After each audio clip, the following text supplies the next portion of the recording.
Today's episode of the Nateland Podcast is brought to you by Lectric eBikes, Rocket Money, AG1, and Butcher Box.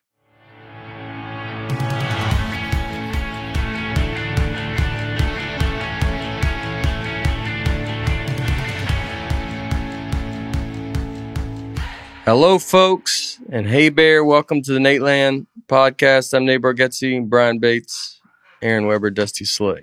All right. We're here. We're doing it. Welcome. Just kind of random thought, but can y'all drive a stick shift? I've never had to. No. You can. Yep. Yeah. I haven't done it in a long time, Yeah. but I had two cars that were stick shifts. Oh yeah. Yeah. Well, I haven't in a long time either, but I think I could still do it. Yeah. I have a Bronco that's a stick shift, and it was. But I was thinking about it because it's like, it's like people can't steal it. It's a car that can't get stolen really anymore because there's no one can really drive it. You could figure it out, right? Yeah, watch a couple YouTube It's pretty videos. tough, dude. I mean, I remember when tough. you go ask my mom and dad how easy it is to teach a kid to drive a stick shift. I remember we were learning at Temple Baptist Church in the parking lot. We'd go up there, and I was where I learned to drive a stick shift. And I mean, it's just, and like it's like, mom's like, I gotta get out of the car. Like, I can't even. Is it more fun to drive than an automatic? It's the best. I Really? think so, yeah. It's the best. I mean, now you're driving it now differently because they don't really do them anymore. Back when I had it, it was like, it was my everyday car. I mean, my first two cars were stick shifts. I had a Bronco too. That was a stick shift, and I mean, it was raggedy, but it is fun. It's feel like a real truck driver, Yeah. And then, but when you're in like traffic and you're going to, it is, look, when you're driving just every day in like traffic with a stick shift, it gets old quick. But to drive around, it's been so long, it's like super fun. I went on a date not long after I got my first. When I was like, it's probably the only stick shifts were around. Yeah. Yeah. Mix of horses and stick shift. It was a long time ago, that's for sure. And I just started driving stick shift. I was struggling. And the girl, it was our first date. She just looks straight and she goes, "Find it till you grind it." No, grind it till you find it. Grind it till you find it. Kind of blew that. But anyway, it's kind of funny. So, it was Do you think embarrassing. she remembers saying that? Probably not. I like your memory though. Like, if she's saying it, it sounds like a girl who probably still says it. Yeah, grind it till you find it. Yeah. I told this boy on a date. Yeah. When was this? 92. No, When I was learning to drive a stick shift, my dad yelled at me so much in the car. I vowed to never drive with him again. I mean, he yelled at me every time the car would stall. I was like, and then I got so nervous that I had my stepmom. We just did back roads and we just start and stop. It's frustrating. Yeah. I mean, my parents, I remember doing it, and it was like they just had to get out of the car. Like it's just, they switch and they go, I can't do this today. You can't have a short fuse because it's just an exhausting thing to constantly and just constantly constantly stopping. Yeah. And my dad doesn't even have a fuse. I mean, he's already there. Yeah. I mean, he's ready. Yeah. So, I think it's funny you think about car thieves YouTubing how to steal it. Maybe. I don't think they would waste there. their time. Yeah. That they just go, all right, it's not worth it. I don't know if it's a nice car. I mean, then you're getting into like Gone in 60 Seconds, professional, Fast and Furious people. Yeah. I'm talking about where your car is going to get stolen at a parking lot or at something like that. I don't think they can do it. I don't think they even know what they probably look like almost. They're not making them. It's not an easy thing to do anymore. Let's do a video with you learning to drive a stick shift. Okay. I can figure it out. I think my frustration, I don't know if I could do it. I'd want to see how long I could handle it before I'd be like, being in the car with me trying to do it? Just a couple pops and then you're like, all right. I think you'll be surprised, dude. I have a real intuition for this stuff. Yeah. Mm-hmm. Just a real natural born driver. A remote control. Like you can work a remote control. Yeah. I did grow up on video games in a way that you guys never have. You know, where I've driven manually We're in not video that games. old. Maybe Brian. With a clutch? With a clutch, yeah. Oh, yeah? Mm-hmm. Yeah. Now, it's pretty low stakes. Maybe it's in not a as hard video as I game. think it is, but I don't know. think It'd be is pretty interesting. No, it would be, I was kidding. It would be a disaster, me Yeah. trying to drive. Henry Cho says he got his kids stick shift so they couldn't be on their phone while they're driving. Oh, yeah. That's smart. Mm. Mm-hmm. And he got them diesel so they couldn't sneak out. Yeah. Yeah, that's That's the a joke. joke. Yeah, that's Oh, funny. yeah. That's funny. Yeah, it's learning how to sticks are very fun. But it is a lost art. I mean, I guess there's no reason for them to even have sticks anymore. Can you switch to manual in that car you just got? It's just only. Yeah. Oh, wow. Yeah. I had a 4-door Saturn with no power steering and Automatic. a stick shift. Yeah. Yeah, it was great. Oh, Yeah. okay. It was hard to drive. Yeah. My arms were pretty jacked from driving a car with no power steering. I mean, Yeah. it's good. Yeah. No power steering was crazy. Yeah. That with the stick shift, because you would need both your hands to turn. You're pretty strong, though. Yeah, I would figure it out, too. I think I remember power steering really coming into it was like, oh, has that got power steering? Like you would ask it. Like now you don't even ask if it has power steering. I don't even know if I know what it feels like to not have power steering. Drive an old car. I mean, it's just. There was no reason for the car that I had to not have it. It just was like the cheapest kind of model. Mm-hmm. Yeah. I mean, it should have had it.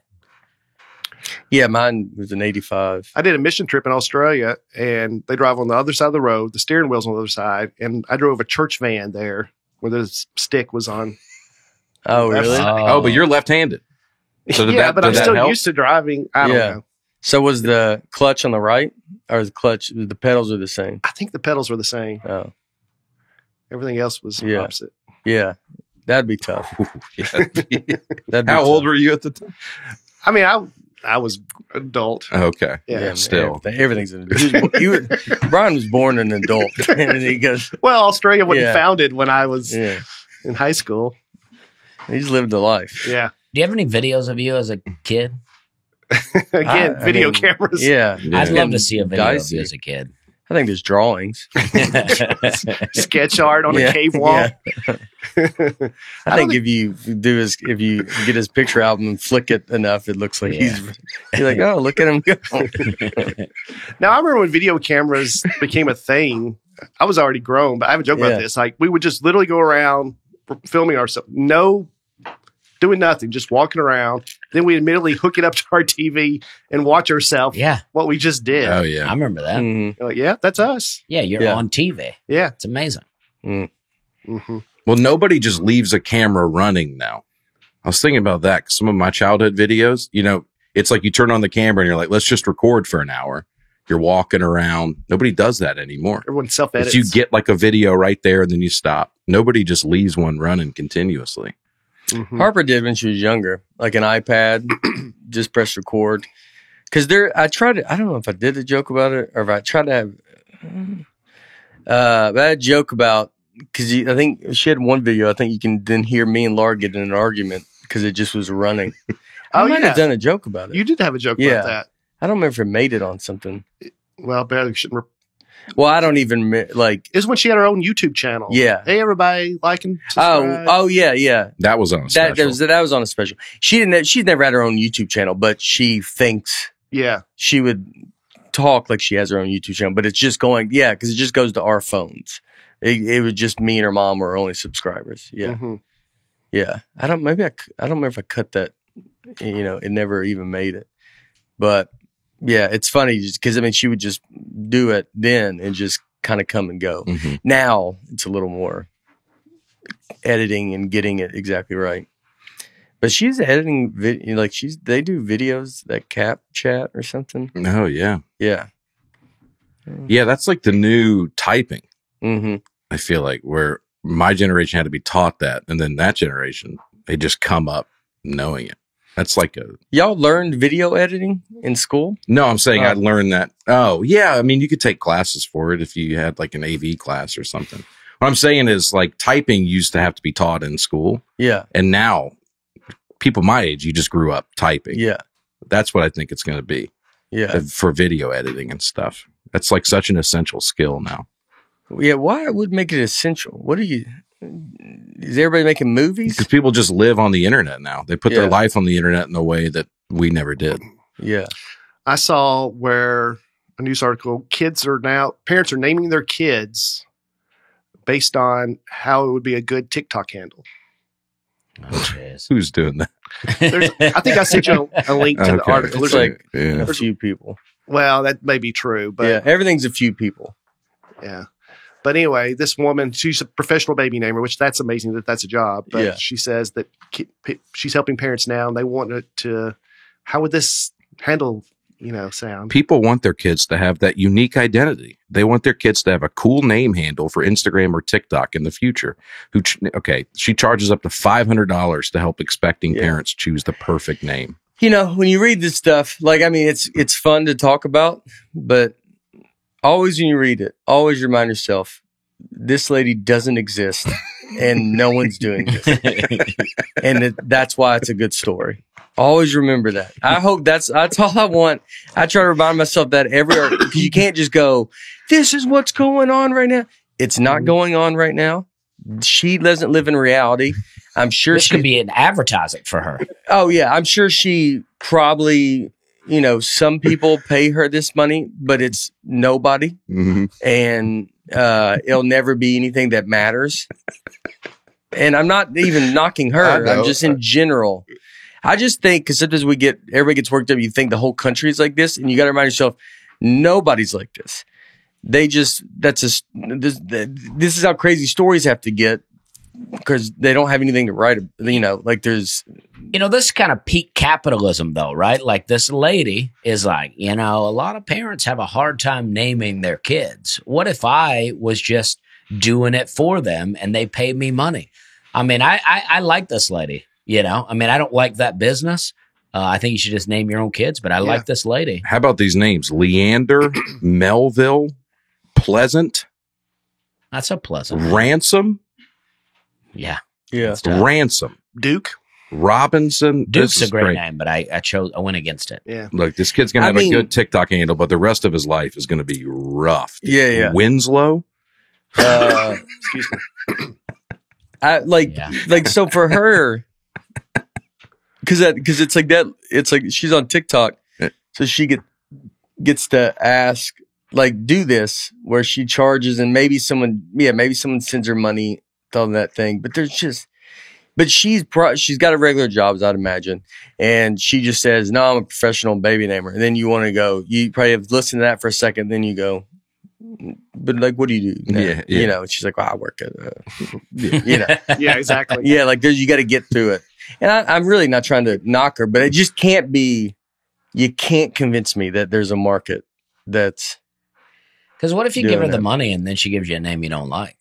I know. Does she get the name first, or that's a slippery slope? I was watching Curb Your Enthusiasm. I got a good one, and you go, yeah, you're like same time.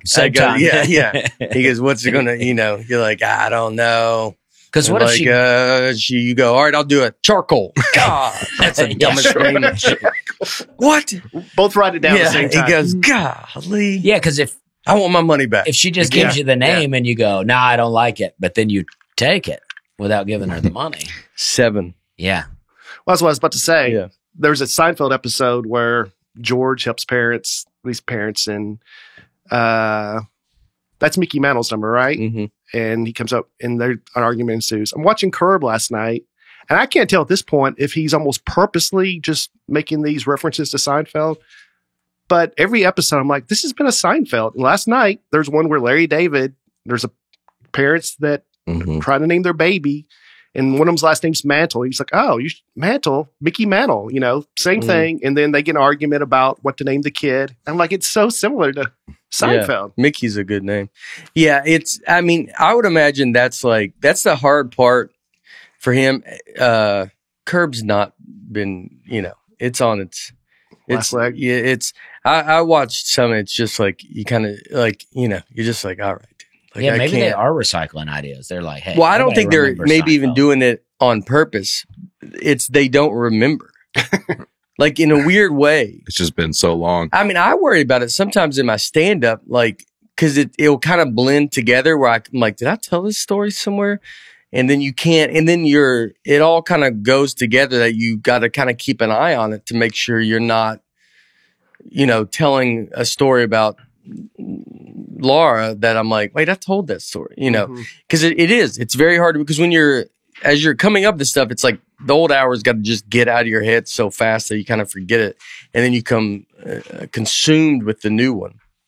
So I could see that happening for real, being aware of it, And then Curb's just like, I watched, John Reap was on episode. Yeah, that was fun. Yeah, Reap was great. I don't think I watched that one, to be honest, but I need to go back and watch John Reap. This is the last. I want to watch Reap. I saw his clip. His clip was good. Yeah, this is the last season.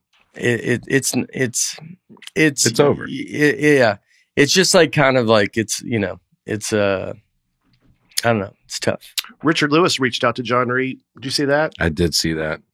After that episode? Yeah. Like 2 weeks before he died, and just told him how he thought he did a great job. And all that's that. awesome. Yeah. That's cool. I met Richard Lewis once. Yeah. When I did, I think I've told it, when I did Joe Walsh's birthday. Mm-hmm. He was at that? He was at it. I opened for him one weekend. Y'all started together, right? Yeah. Same class. That's funny. I opened for him at Zany's one weekend. He's a nice guy. Yeah. They told me leading in, they said, you may not get in the green room. He may just want the green room to himself. And I was like, okay. So I was prepared for it. And then he would just, he would get there right before he was about to walk on stage, and he would sit in his car until it was time for him to go on stage. I like that. That'll be me later on. Yeah. Yeah. Yeah. This was one of my first times to ever feature there. So I had maybe 20, 25 minutes. And one night, I'm about done, and they hand me a note. He's not here yet, so keep going. Oh, yeah. And I remember like panicking inside. Talking real slow. Yeah. Yeah. But he got there real quick after that. But he was really nice. And remember the last show, he's like, hey, I'm sorry about all this he's like, I'm just neurotic, and that's just what I like to do. And I was like, you've been doing comedy for 40 years. If I ever make it that far, I won't even, look at you or something like that. Yeah. Ryan Hamilton told me he opened for him one time and several shows, and like in passing, Richard Lewis would like talk to him for a couple of minutes on stage after he brought him up, like really like a couple of minutes, like really talk. Yeah, he's like, it was like I don't know. He's like, it was a long time to be like, I'm bringing him up, and he's like, hey, great job. And maybe it was just one show. The crowd's done clapping. He's just standing there talking to him. Yeah, but I guess he's he's comfortable. He don't care. He's like, very funny. I'm a legend. I'm about to do this thing. Yeah. I don't know. Well, yeah, when you're doing it for a long time, it's got to be hard to go in these green rooms and you're just meeting a comic that's, 30 years younger than you, and you're just, well, not in this case, but yeah, they go, your feature's older than you this week. What? That's impossible. Yeah. He goes, how's that? How's that? That's okay. Yeah. I just started talking about what was. I was at the Comedy Catch in Chattanooga this weekend. Folk brought me this. I wanted to share. FedEx envelope. The Breakfast Club. Oh, wow. All right. That's cool. I love that. Yeah. Now, this is one of my favorite movies. Do you guys even know The Breakfast Club? Yeah. Could you name the I've actors? never watched it. I could name the three that are on that poster. Emilio Estevez, Molly Ringwald, Anthony Michael Hall. It's pretty good.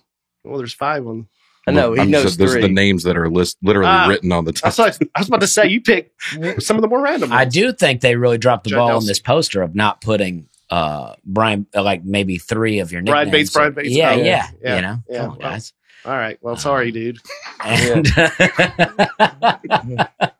Trash. No. Get it better. Yeah. no, that's very funny. Yeah. So thank you for that. And then I was in Hudsonville, Michigan.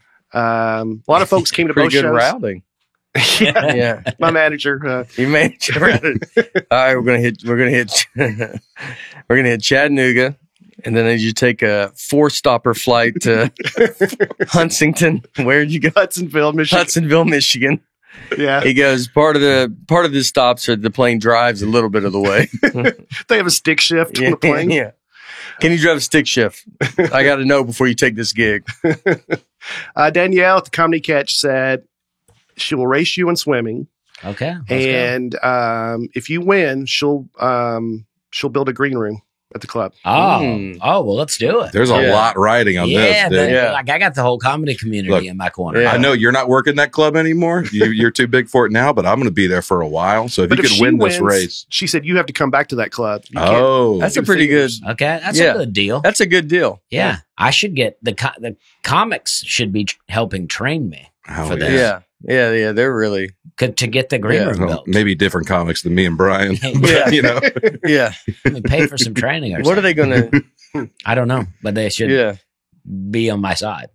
Well, they would be on your side rooting for you. Well, they first thing people have to do is start, being positive about how good I am as a swimmer. You can't speak negativity into my life and expect me to perform well. Well, I love it. We have a real bet on the line for a race. Yeah. When do we do it?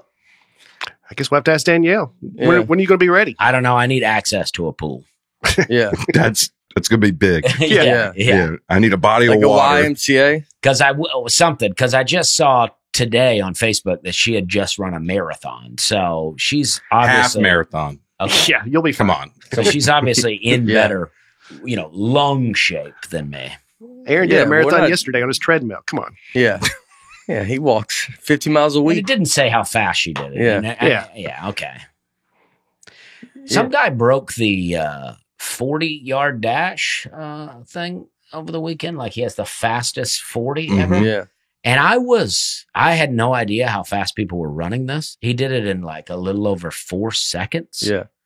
That's unbelievable to me. Yeah. I had no idea that was being done. Yeah, it's like, have you not watched the combine since the 20s? No, I never watched it. Even back in the 20s. No, that whole statement felt like a guy that's like trying to be like, y'all are in football. Like, I saw a story the other day that they talked about in my newspaper that doesn't talk about sports.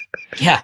And Farmer's Almanac, and that guy, he goes, these boys are running pretty fast. A little over 4 seconds. But this is not impressive to you guys? Oh, it is impressive. It's very impressive. He ran 4.12, I think, or something. I actually didn't know he broke it. I just saw something. Yeah, he holds the record. Yeah, see it. Yeah, 4.12. Chris Johnson held it for a long time. And I was just like, you're telling me this guy ran 40 yards in 4 seconds? And I was just like, that is unbelievable to me. And maybe I don't have a real concept for yards. Yeah, I think you could do it in 5. So, you think? How fast could you do it, you think? No, what about you guys? Probably good. I'll tell you, at my peak, my peak physical shape, senior year of high school, pre-cal, like a 5'4". But you had already broken your back too at that point. Yeah. Look, I didn't say I was perfect. I said I was as good as I was going to. But 5, that was that. I think you were hoping to be in the 5s. If oh, you were a regular I just wanted single digits. I just wanted were people getting more than No, I just wanted to not be the slowest guy on the team. You just didn't want them to go close. At 30 yards. They go, all right, Aaron, that's enough. You go, I'm not even to the thing yet. That's good, Aaron. Just go ahead and whip. Well, we're going to do 2 people at the same time. Well, I like this bet, though. I'm in for this. Let's get a green room at the Comedy Catch. That's a big deal. And in fairness, Dusty, he's more of a hockey guy now. So we're going to get there and realize where are they going to put that green room? Yeah. I don't know. They had the upstairs, or I'm trying to think. It's been a long time since I've been there. I don't know where they'd have to, put it in that corner. They've moved location since you've been there. Oh, really? Mm-hmm. Oh. They could put it upstairs in the corner, and then you come down that stairway. That'd be cool. To the stage. They could even build stage level to the stairs. Oh yeah, I like this bet because it would be fun to do. You could do a show, and everybody in the crowd will know this show is happening because I lost already. Because you lost, or the green room. Yeah, the Dusty Slay. Yeah. Oh yeah, and they have to name it the Dusty Slay Green Room. You want to tell us about Lectric eBikes? I've been waiting the whole episode. No matter how you're doing in 2024, Lectric eBikes can help keep you going. From commutes to adventures, riders of all abilities can explore more with Lectric eBikes. Go to lectricebikes.com to learn more about their wide selection of e-bikes that start at just $799 with the XP Lite. Look, they sent us one of these. I use it all the time. I love it. fold it in half, take it on the road. It's a fun way to explore a city. You get a little bit of exercise. Anybody can ride an e-bike. It's designed for a better mode of transportation for all riders. They have financing available. They ship for free. They come fully assembled, up to 150 miles on one charge. That's pretty amazing. Explore 2024 with Lectric e-bikes, the most accessible and adventurous e-bikes ever. Visit lectricebikes.com to learn more, and be sure to mention that the Nateland Podcast sent you in the post-checkout survey. That's LECTRIC ebikes.com. You know, I saw a farm video, a guy showing off his farm, riding around on an electric e-bike. Yeah, it's cool. Showing around his farm. Yeah. So not just for cities. Get one for the land out there. Yeah. Dude. Mm-hmm. Yeah. And I was off this week. I did spots at Zany's, but I was off. I could have been working. Mm-hmm. Could have been. But you went up with Jay? yeah, I went on Jay's show. Oh, that's great. They were awesome, man. Yeah. Nate did a spot too. Yeah. Yeah, Big J, which is the opposite of what this podcast is about, as far as clean and dirty. But Jay's one of my best friends and longest friends. That he's wonderful. I forgot to talk about it last week, but I did in South Dakota. I did a smash room. Have you ever done one of those? No, but I saw video of yours. It looked up pretty awesome. It's more fun than you think it's going to be. Have you ever been to one of those? No, I saw your video, but Yeah. I've done it. Like a rage cage, Yeah. whatever they're called. Yeah. Where'd you do it at? Do you remember? Huntsville. Okay. Yeah. I took Harper. Huh. Yeah. Oh, I bet that's fun for a kid to do. Yeah. It was really fun. We went and did it together, and it was, it was cool. You just get to break like a TV and break all this kind of stuff. Oh, we didn't get a TV. I don't know if we had. I think we had a TV. TV was pretty nice. Yeah. Yeah. Mine was mostly pots and Oh, glasses and stuff. yeah, glasses. Maybe Uh-huh. we didn't have a TV. Maybe we had glasses. that was here when you got mad at Laura. Yeah. Oh, yeah, that was here. I go, we do it every week here. Yeah. You know? Yeah, it's fun. We were just driving by it, and I was like, I want to go check that out. And it was a good time. I don't think I'd do it again. I think I got everything I need to get out. I got it out. Yeah, it's like, someone that is like there weekly is like, you probably want to be like, let's look into Let's this check guy. on that guy. Yeah. Let's check on this guy. He's like, you don't have any spots this week. And and you're like, hey, you all right? He goes, no, it's fine. He goes, someone else is going to get it. You go, what? Hello? He hangs up. You go, hello? That was it for you? Yeah. You had anything? No. Did that? I did 2 hot shows. I did the Joy Theater in New Orleans. I don't think either of the shows were sold out, but they were very close, and it was great. New Orleans, the Joy Theater, really great. But New Orleans, just as dangerous feeling as it always feels to me. And then I got nothing against the city, but it feels very dangerous. And then after my show, I'm hanging out on the side of the theater with a couple of guys, and we hear a couple of gunshots, and then people go running everywhere. Wow. And we're just hanging. And then the cops show up and they rope off the area in front of the theater.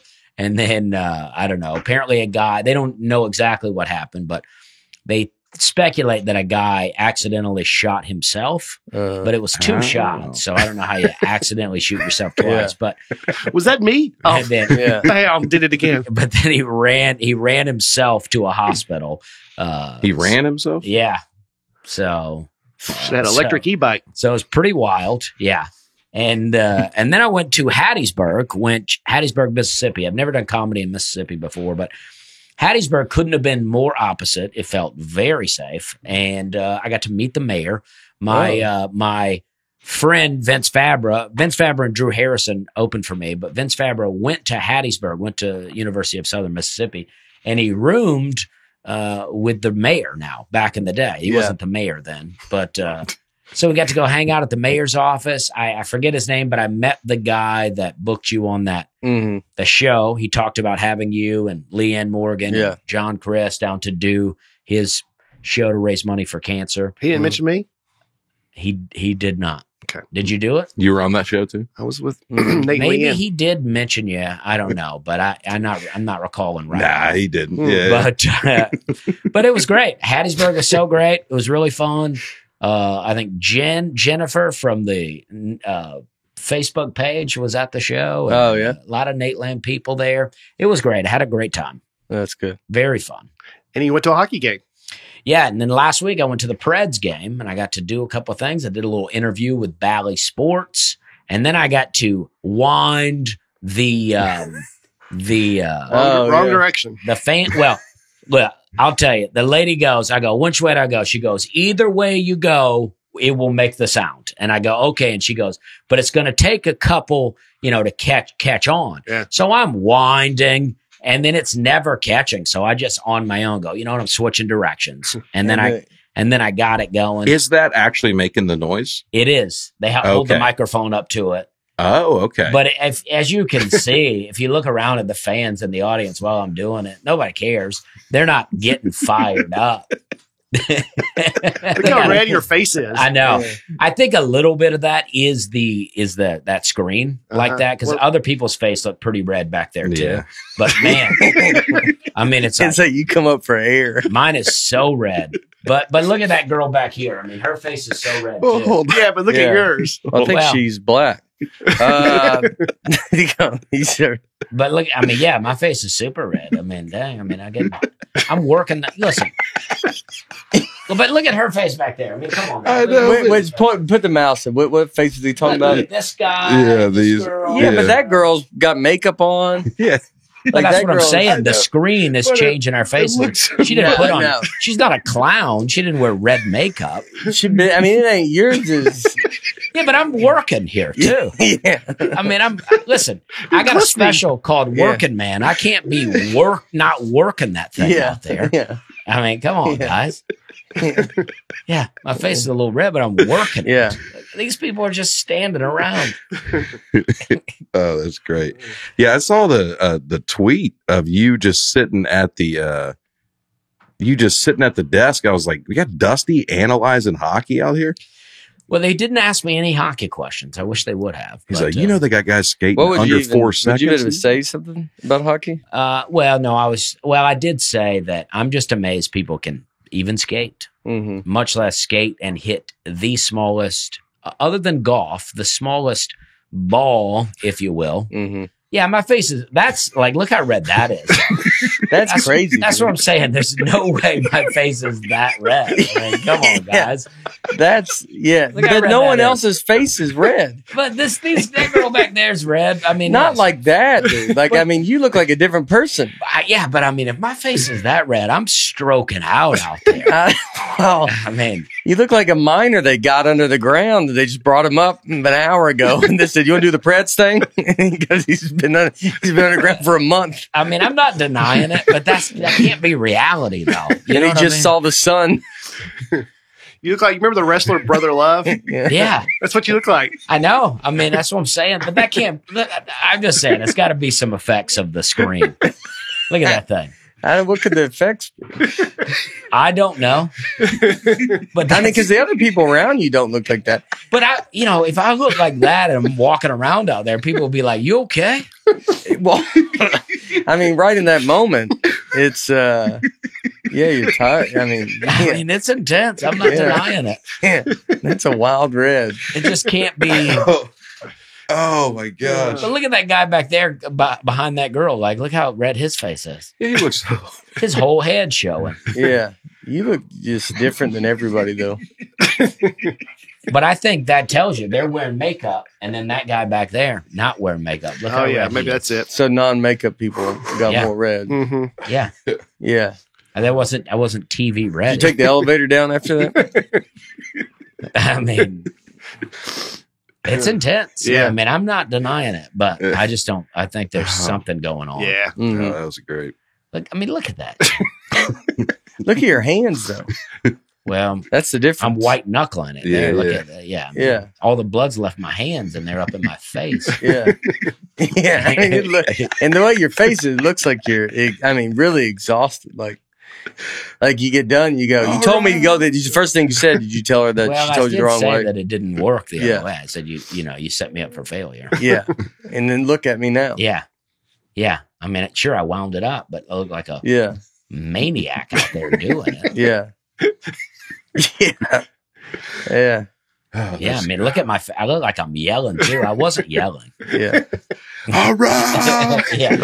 Come on, here we go. But yeah, I mean guy, Jordan, that used to do comedy here in town, shared that picture. And I'm like, dude, you couldn't have gotten a better picture. Put this on Twitter. I think this is what the picture he wanted. Yeah. Well, the Preds have an 8-game winning streak. I think it's because of you getting them going. Well, it was a hot game. They scored 2 right up top, and then there was a fight, and I was like, "This is what I'm talking about." Fights are fun, dude. Yeah, Yeah. I loved it. Any fights in the stands? Well, they gave me some box seats, so I was like, okay. I felt really like Yeah. I felt like royalty up there. I mean, I was like, I don't know what's going on down in the stands, but I'm up here in a balcony. Come back all sweating. Yeah. Hannah's like, what happened? Well, I said That's my fun. face looked so red, and she was like, everybody's face looked red, but this picture in particular was like, jeez. That's great. I'm trying to run the electricity for the whole place. Keep it going. They need to. Keep the lights on. They go, you seeing it dim a little bit, and then someone has to hit him, and he goes faster. Yeah, I don't know what happened. Yeah, But sometimes after shows, when I take pictures with people, my face looks real red too. yeah, mine would look red too, Yeah, but not like that. yeah. It's intense. All right, read you guys' comments. Debbie Zeisblatt, Zizblat, Zizblat. I like Zeisblatt. Yeah, Me too. Deborah Zizblat. Yeah, she got to Zeisblatt. change that. Sounds like a spy. It does. Nate's idea that Dusty completely agreed with. Okay, let's head back. Nate's idea that Dusty completely agreed with for everyone to just move left to move the Earth is impossible. Taking into consideration the weight of the Earth plus gravitational pull, there is no way movement on Earth could move the Earth a centimeter away. That's because we haven't tried. Well, I love that Debbie just knows that. No, it's like, you have no idea, Debbie. If everybody on Earth moved to one side of the Earth, who knows what would happen? I think people would be nervous. It would about tip. Yeah, I mean, come on, Debbie. Don't act like we didn't put a lot of scientific research into that theory. Mhm. You think if everybody went to one side, it would go, Maybe. Well, what I'm saying is, if from say Mexico to Wisconsin, there's this extreme temperature difference. If we could just bump it a little out, then everything would get a little cooler. Okay. Probably bump it a little up. Well, I'm just saying out from the sun a little bit. Oh yeah. You know, Yeah.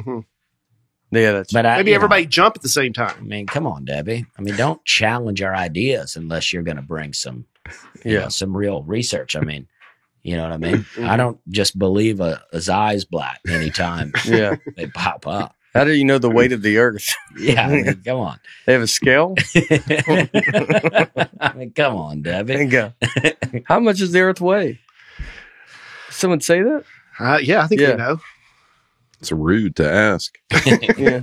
Mother Earth, how much you weigh? Approximately 6 with a lot of zeros. Yeah. Yeah. That's 6 with, times 10 that's to the kilograms. 24th kilograms. and that's with all the people. Yeah, why don't you give like a better? Why don't they go like 2,000 pounds? And you're like, okay. 1 ton.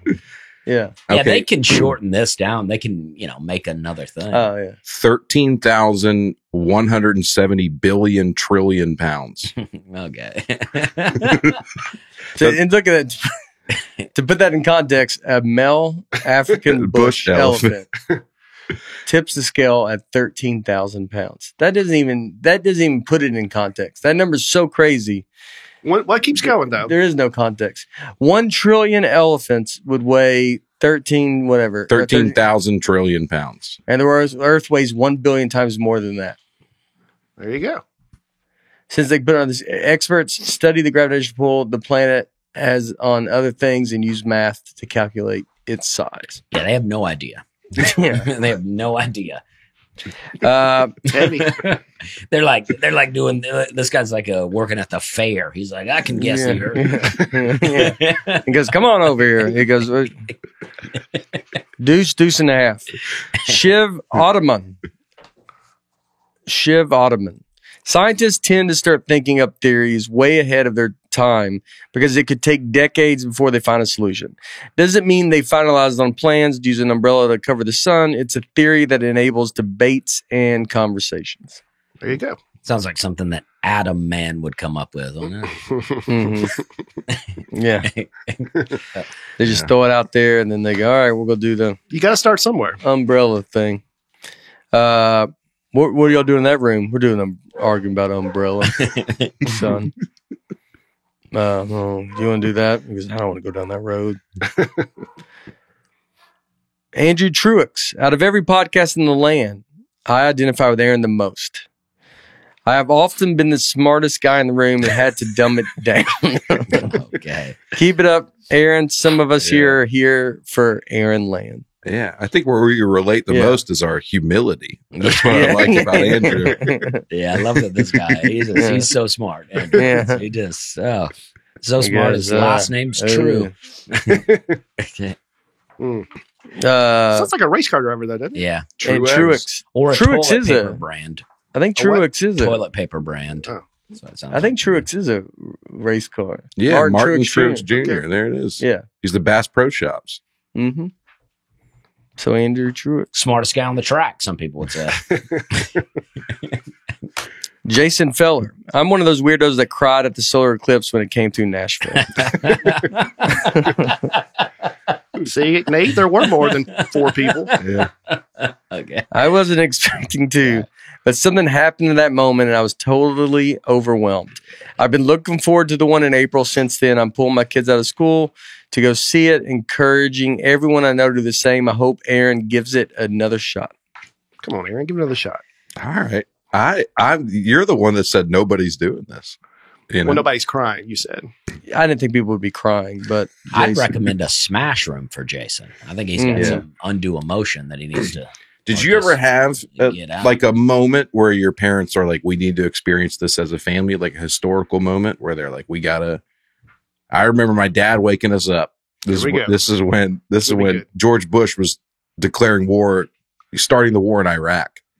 My dad was like, all right, everybody come. We're going to watch this. I want y'all to have been here when this happened. He did it like middle of the night? I mean, I think it was at night when he made that announcement, like 9:00 or something. We went and but I was 11. I remember, I think we went and looked at Minnesota Fat's gravesite.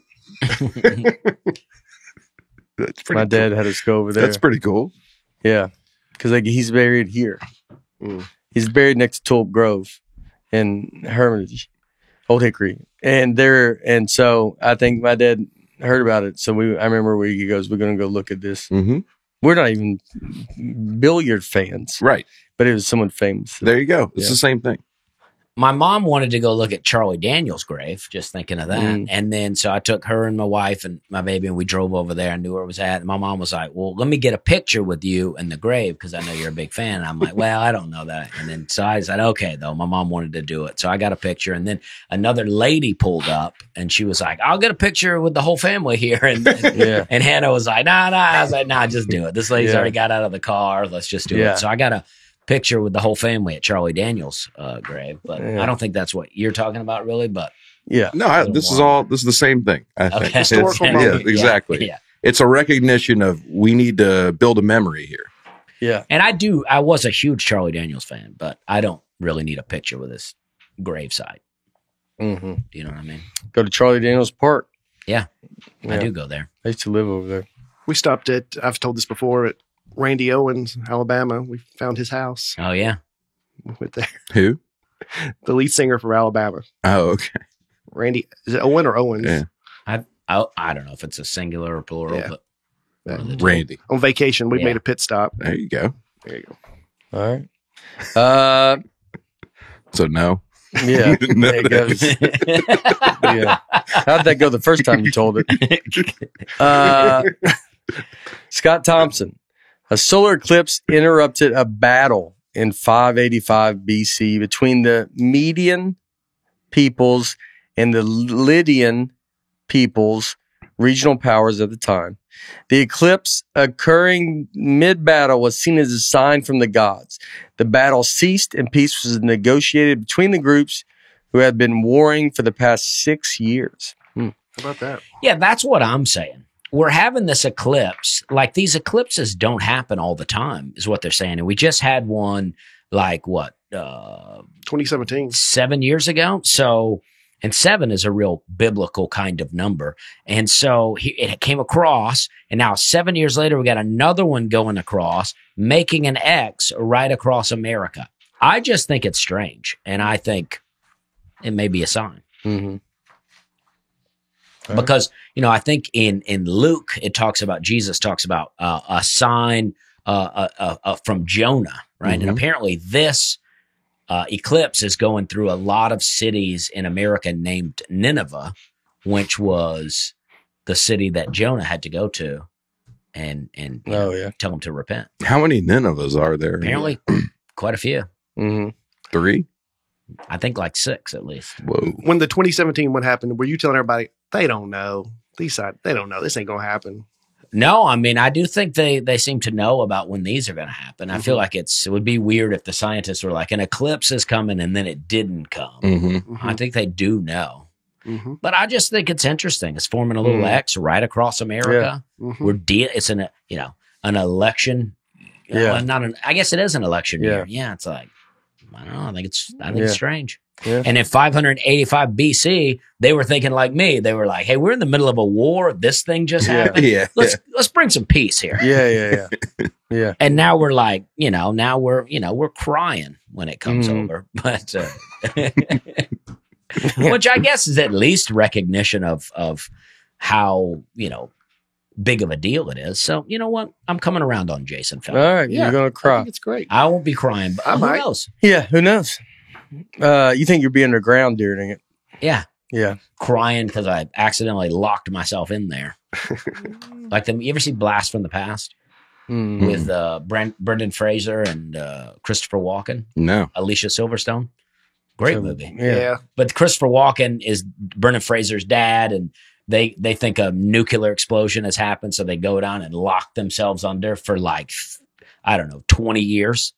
And then come out, so it's Brendan Fraser, who's been raised underground, is now like trying to go out. And that's fun. It's a great movie. Yeah, very fun. Reva Wolf.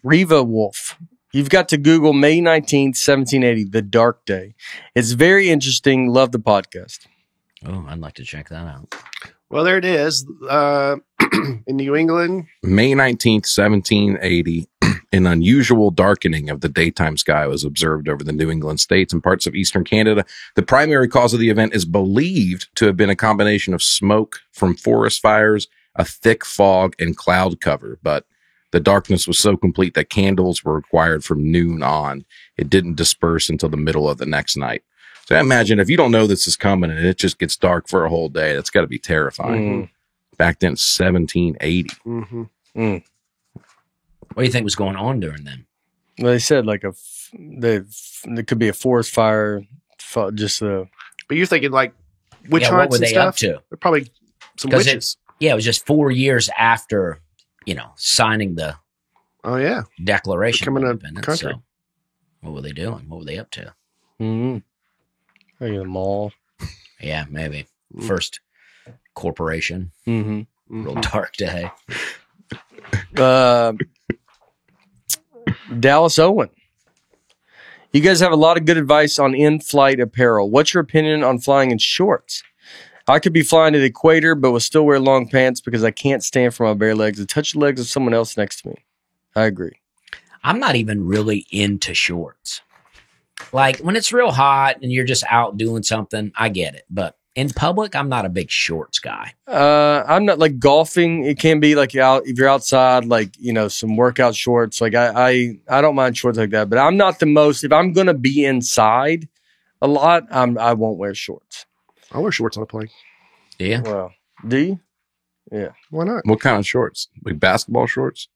Shorts and a t-shirt. He's going through menopause. Shorts. It gets hot. Umbros.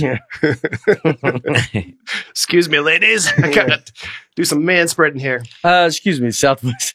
Is the air on? Sir, it's freezing up here. It couldn't be colder. Yeah, I'm not into, I mean, you know, when I used to sell pesticides, I wish they would have let me wear shorts because it was so hot in Charleston. Yeah. And I'm pushing pallets of fertilizer around, but I'm not a shorts. I'm not into. I don't think it's a good look. I think as a business, I think it's better to probably have everybody in pants. I could understand, like, you know, the pesticide. Like you could do shorts, but you'd be like, we need at least a uniform. Yeah, khaki shorts. Yeah. Like a UPS driver, you don't really think about him wearing those shorts because it's a uniform. But I wear shorts to golf. I can wear them, you know, if we're doing an activity. But yeah, if I'm going to be inside, I don't. I like pants and fine. I mean, I don't know if I've ever even wore shorts I don't think I have. Not I couldn't tell you how long. I went through a real cargo short phase in my life. Jeez. There's a couple of pictures of those that I wish didn't exist. But, yeah. We'll find them. Yeah. Those were just like, how much stuff is people carrying? Yeah. You know? Mm-hmm. If you need cargo shorts, I think you got to go, what are you especially walking on a plane? with? Oh, you're not talking about on a flight. You're talking about just in general. Yeah, just in general. I was wearing a lot of cargo shorts and flip-flops. Mm-hmm. I want to get to like travel with nothing, like minimalistic. You see a guy on a plane like that every now and then, just, dude, nothing. Yeah, they could have, I mean, if you have a phone, you could have a book. You could have everything. But no backpack, nothing. Nothing. Yeah, that's pretty nice. Yeah. I'm not a light traveler. I can't do it. I'd like to, but I can't do it. Yeah. I'm not even. You just end up, it's just junk, man. It's all junk. Yeah. What you need is rocket money. Oh, that's. These are getting worse, Brian. I know. That's okay. I've always struggled with finding time to manage my finances. Well, that's not true. I had plenty of time. I have struggled with having the motivation to manage my finances. The end of a busy week on the road, the last thing I want to do is spend time budgeting all my expenses or tracking down customer service teams to cancel old subscriptions. But listen, I don't have to worry about any of this because I use Rocket Money and it does all that for me. Rocket Money, we've talked about it on this podcast a lot. It's a personal finance app that finds and cancels your unwanted subscriptions, monitors your spending, and helps lower your bills. They'll even get you a refund for the last couple of months of wasted money and try to negotiate to lower your bills for you by up to 20%. All you got to do is take a picture of your bill. They take care of the rest. They have over 5 million users and have helped save its members an average of $720 a year. That's unbelievable. With over 500 million in canceled subscriptions. So stop wasting money on things you do not use. Cancel your unwanted subscriptions by going to rocketmoney.com/Nate. That is rocketmoney.com/Nate. One more time. rocketmoney.com/Nate. I like how you get up in there. I think, you gotta, that's what you gotta do. You gotta remind them. Mel Glover. Mel. I was looking at that L. Meg Glover. Wait, where were you looking at the L? In the GL. Oh, the next word over? Yeah. Meg Glover. Mel Glover's a great name. Mel Gibson, Danny Glover, mix there weapon it is. combined. Yeah, Mel Glover's a great name. Yeah. I hope there's a Mel in that family. Aaron said Kristen Chenoweth from West Wing feels akin to someone saying Michael Jordan from Space Jam. Ken? Yeah. What was Kristen Chenoweth in otherwise? I think she's done She's a ton like of a stuff. Broadway star, musical. Sing, She's dance. That like was the joke. She's like old school famous. Yeah. Where it's like just all around. Liza Minnelli type, that kind of. You're just full entertainer. Yeah. Yeah. She could put on a show. Like you could lock her in a room with an audience and she would be able to do a show, which is such a talent. I mean, because just acting wise, I mean, Space Jam is Michael Jordan's biggest film, I would say. It is his only film. Yeah. I mean, so. Yeah. Kristen Chenoweth, I mean, that would say West Wing was like her biggest thing she ever did, aside from having a prolific basketball career.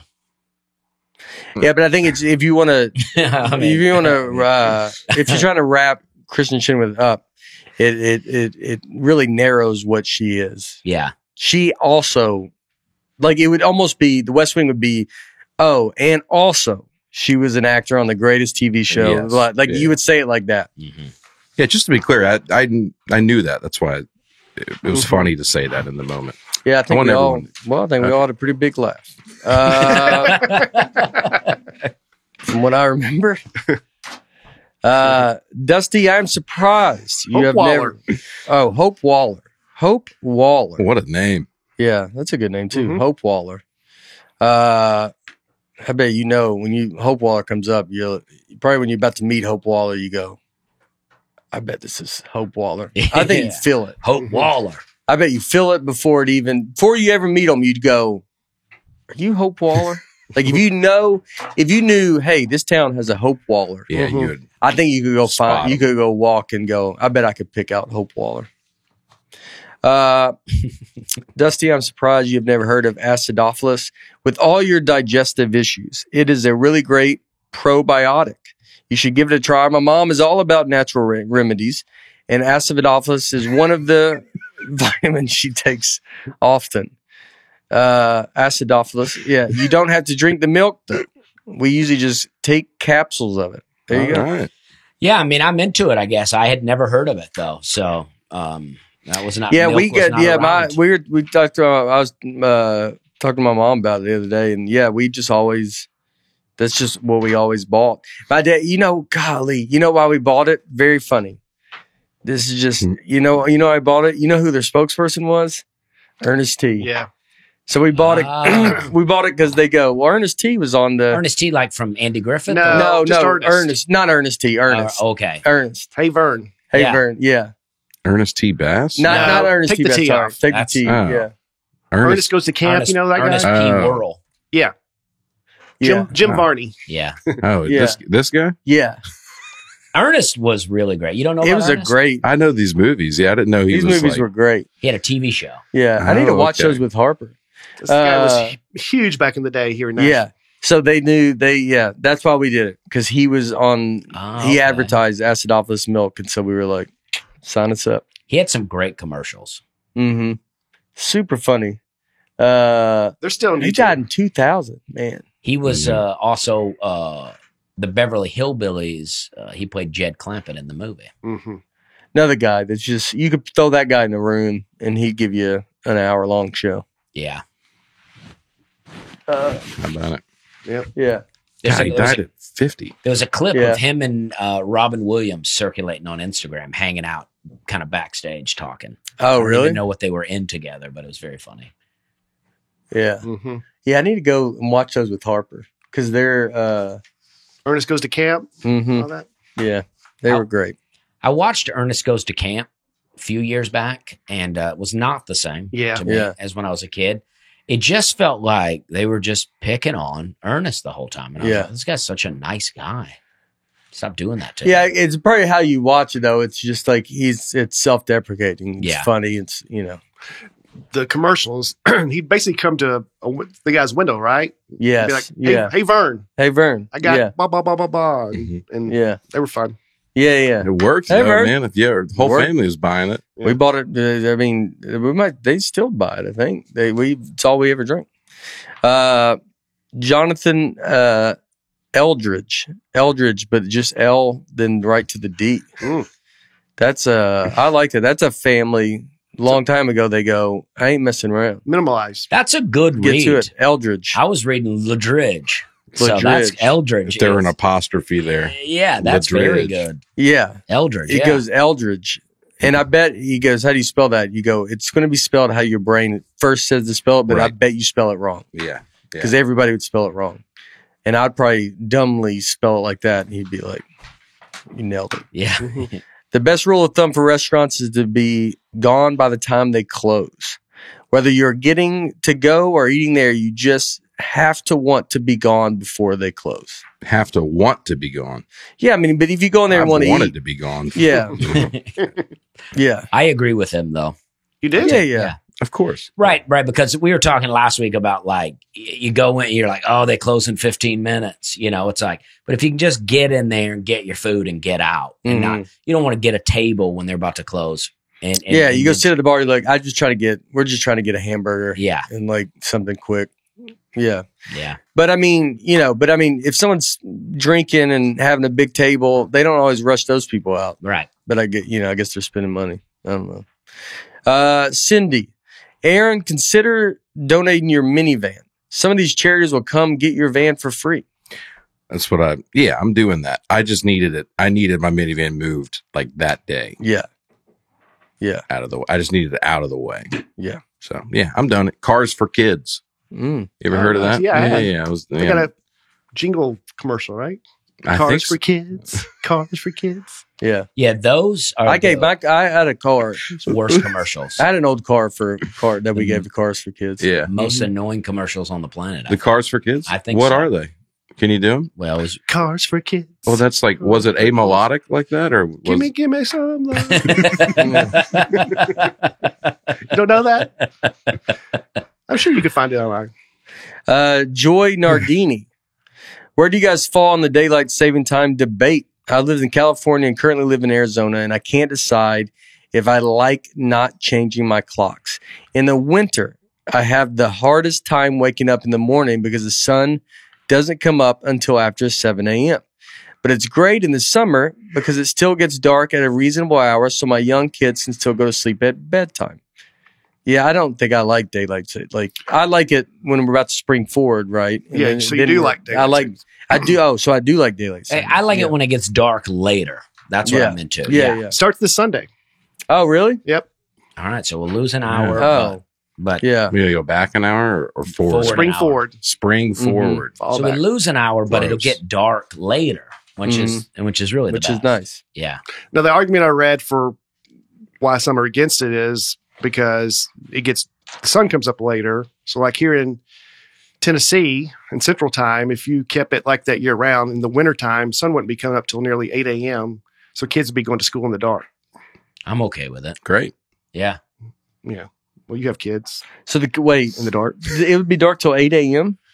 Right now in the wintertime, on standard time, it's nearly 7 in December when the sun comes up. And if we stayed on daylight savings time, it'd be nearly 8, which I guess on the East Coast would be nearly 9 a.m. But if we stuck with it.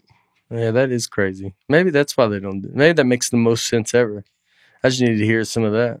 But I've never heard that argument before. To me, it's like, who cares about the morning though, right? It's like the night, it's the afternoon. But it's like, it would be hard to get, waking up in the middle of the night. Farmers care, Dusty. I feel like you guys are reversing Yeah, but here. what farmer is, if you getting up before 8? Reliant on the clock to tell them when to get up. You just get up at sunrise.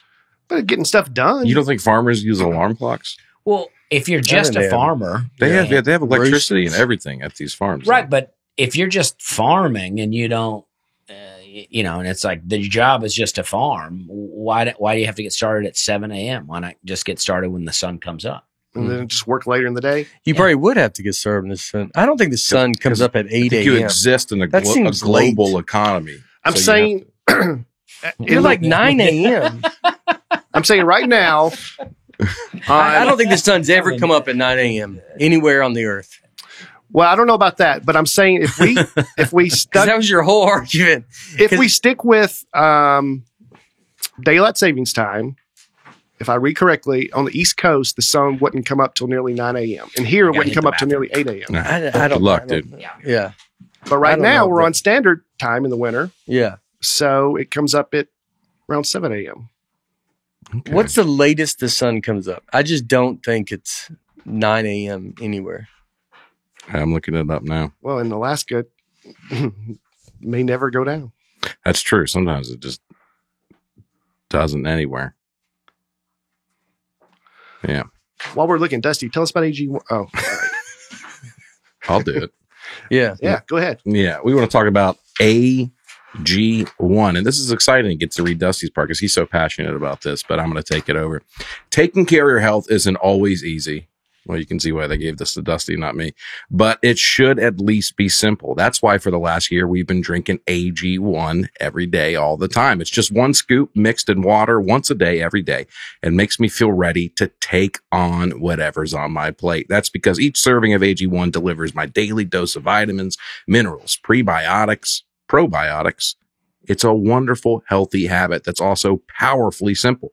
You drink it first thing in the morning, which is recommended for optimal nutrient absorption. You shake it in extra cold water. You add a scoop of AG1. You shake it up. You're ready to go. It improves your energy throughout the day, and you're sleeping better at night. And Brian, because you have all these pills you got to take. It's tough to keep track of it, right? It is. It's tough to keep track of everything you need. Just put it all into one, and then you're good for the day. You don't have to do anything else for your health. If that's a lie. If there's one product I'd recommend to elevate your health, it's AG1, and that's why we partnered with them for so long. Long-time friend of the podcast. Huh? Probably more than any. I was going to say, they've been with us from the jump. Helix been up there too.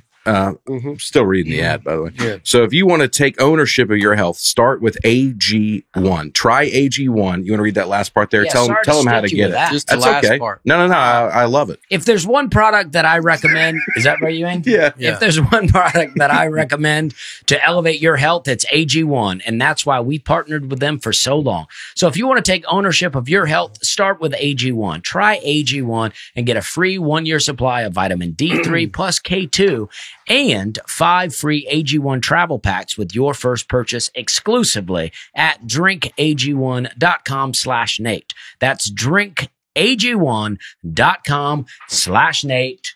Check it out. There you go. Could you look at sunrise in December? Yeah. For where? Just anywhere in the United States. Yeah, New York. That doesn't rise till 11 a.m. Yeah. Okay. New York, December 2023. We'll go down. Is it? Yeah, go down. I mean, so like December, 7 o'clock. Where? 7:18. Yeah, I think that the where does it say 7:18? Right here at the bottom, the as you move time along the zones, graph. help us with that.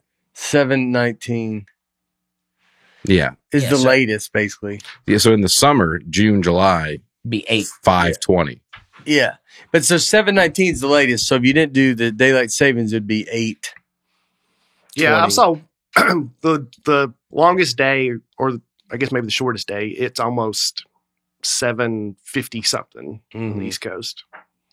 But anyway. Okay. I just say let's get rid of time altogether. We'll wake up when the sun comes up, go to bed when it goes down. There goes your comedy career. Yeah. Yeah. I mean, let's just reset everything. Daytime comedy. Again, there goes your... Yeah, daytime comedy. Yeah. We'll do daytime comedy shows. Yeah, how big will have time? I mean, you got to work. You got to... Well, in the wintertime, there won't be a lot of time. But how do you tell them? That's when people want to be inside, being the peak season for comedy. Well, let's do some candlelight comedy. How do you tell them when the show is? You go when, you start to get real familiar with where the sun is in the sky. And you go, so you're using a sundial. You go on the new moon when the sun is, So you still got a time. It's tough to book a tour, though. Right, but we don't use numbers. Yeah. You just say, when. We deal with months. Yeah, it. You'll feel it. You'll feel it when the show's about to start. Yeah. Well, the old way, let's say it'd be 8 p.m., but the new way is, what 8 p.m. The town will make an announcement when the show's about to start. Oh, they ring a bell. Hear ye. Yeah. We'll be living in smaller communities, so we'll be traveling from town to town, and they'll be like, there's a big act coming into town. Okay. Are these shows in English? Well, some of them, I can't guarantee they all will. Old English. Right. I feel like now with phones, everyone now there's not an issue with time change of someone not knowing about it. Exactly. But growing up, we'd always go to church on Sunday morning. There would always be somebody, sometimes it was us, that either forgot and they'd get there an hour late or get there an hour early. But I bet these people still do it, because if you don't set an alarm, do you set an alarm to wake up? Oh, yeah. I set 3. Every day? Yeah. I set 3 different alarms. Hotel, I do 4. Okay, I know. I'm talking about everyday life. Yeah. Even, really? Mm-hmm. I haven't set an alarm. Unless I have to get up. I mean, I'll sleep through it almost every day, but I set one. What time? It was 2 hours this morning. I know, but what time do you? I set one for 7. I woke up at 9. Yeah. And I just snoozed it every 9 minutes. Yeah. Yeah, you just 2 need a hours. kid, and then that'll change. Why were you Yeah, wanting to get change. up so early? I don't know. You have big ambitions, right? I'm going to tackle the day tomorrow. I'm going to really get into it. Mm-hmm. And then you wake up at 9 and, here I am. Yeah. I set an alarm even on your bus. Yeah. My biggest fear is that I'll just oversleep and everybody's already doing something and I'll just wake up and I'll be locked on the bus or something. Yeah. Locked in the bus? Well, Do you wake up with it? I think I can wake up without an alarm, like Kramer. I mean, I would eventually, but I think I don't do it that, like, I know if today, like, I knew I needed to get up at like 9 a.m. and I'm blown away because I'll always wake up and it'll be right when I needed to get up. Now, I think if I had to get up at 6, like something so crazy, I'd be in I don't know. I'd set my alarm for that. I set my alarm for that kind of stuff. But I mean, I don't set it. I mean, my life is not the most morning type thing. Mm-hmm. So I don't, there's really no need for it. Yeah. I mean, if I have to be somewhere, but I don't set one unless I got to catch a plane. yeah. Your kids will wake you up. Yeah. Yeah. Sometimes all throughout the night. Mm-hmm. Yeah. Well, I want to talk a little bit. According to NOAA, spring is here.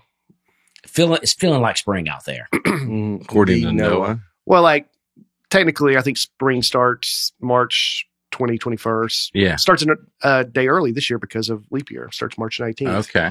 But according to meteorologists, March 1st is like the start of spring. Oh, It's about NOAA. Noah. NOAA, like not Oh, not that's Noah's- about Noah Ark. I thought that was the name of the groundhog. What's or something. Noah's last name?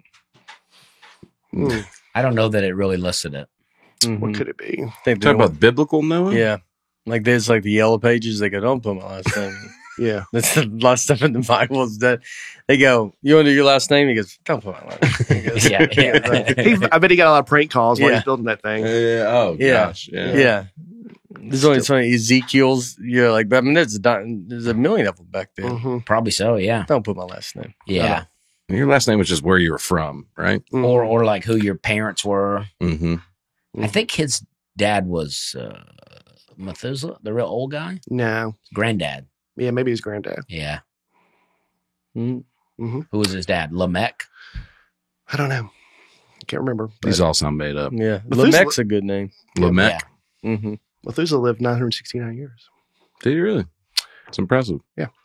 Anyway, spring's here. It's the best time to do some planting. So I thought we'd talk about some plants and some trees. Planting.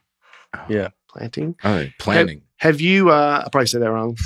Have you ever planted anything or ever had to take care of a plant? No, not one day of my life. Never? Good topic. Yeah. Oh, man. Well, I'm saving the obvious go-to over here. Yeah. They go, yeah. Thought we'd work our way up. He's Dusty's foaming at the he's mouth. foaming at the mouth. I'm not going to start at the top. Someone's like, let him go. Just let him go. He's like, oh boy. I What was about you, Aaron? Foaming at the mouth or chomping at the bed? probably chomping at the Yeah. Champing, too. Foaming at the mouth. That sounds like I am having some problems. You That got sounds- ringing that predator Yeah, thing. yeah, I've been watching. You're rabid. because he's foaming at the mouth. Let him look at her. She's foaming at the mouth. She's got rabies. What about you, Aaron? No, dude. I don't think we had plants growing up. You in our guys house. have neither ever really planted anything? I've been trying to tell the story but I went to my brother just moved to Tucson and I went out there and I was like, well, let me get you something for your apartment. And he wanted some plants. So I went to a plant store and I got him like a cactus and some plants are so expensive, dude. If you get like nice plants. And they're free.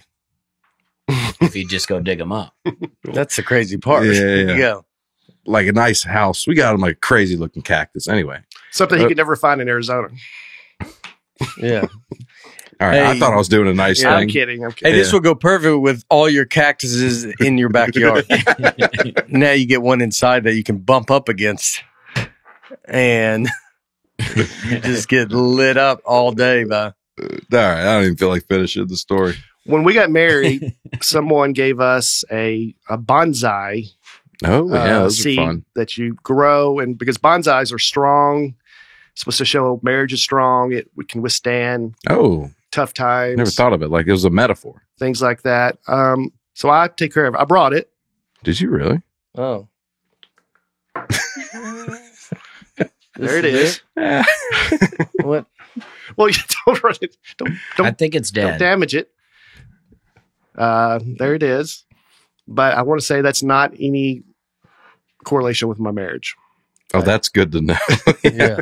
Have you been Did you take care of it? Did you try to get that to I ground? did. I tried, and that's as far as it could go. Just for reference, this is what it's supposed to look like. Yeah, Karate Kid. That's a big part of the movies. You know, I got a friend that he does a lot of bonsai trees. He has tons of them. Mm-hmm. And he says that bonsai is just, like a potted tree. I mean, that's what it is. It's like, it doesn't have to be any particular kind of tree. But when you say bonsai tree, this is what you're right. But it's a small tree that you can take any tree that you dig up and then put it in a pot and then just manicure it in a certain way. Yeah. You don't have to grow it.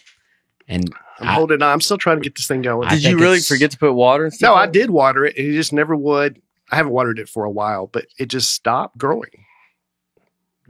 Maybe it could be root bound in that thing right there. Maybe. Dusty, have you ever planted anything? Yeah. I mean, all the time. Yeah. I was pulling weeds this morning. I mean, I got a cup. My grandfather planted some fig trees died in 1966. So he planted them before he died. And so I did some cuttings, obviously, right?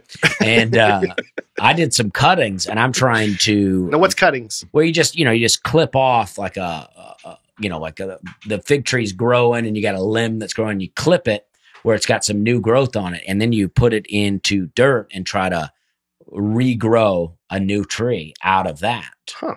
So that's what I'm trying to do right now. You remember that's what they did with the Isaac Newton tree. We talked about that a little bit, where that tree's now all over the world.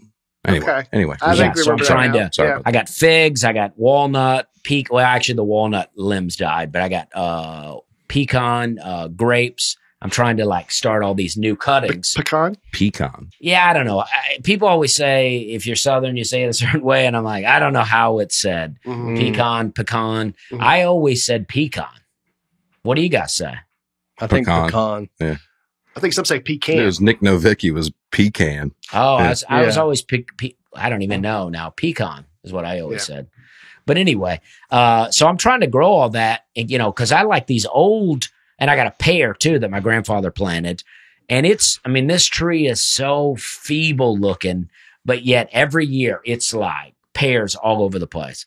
And it's all non-GMO stuff. So I'm trying to get this going. Mm-hmm.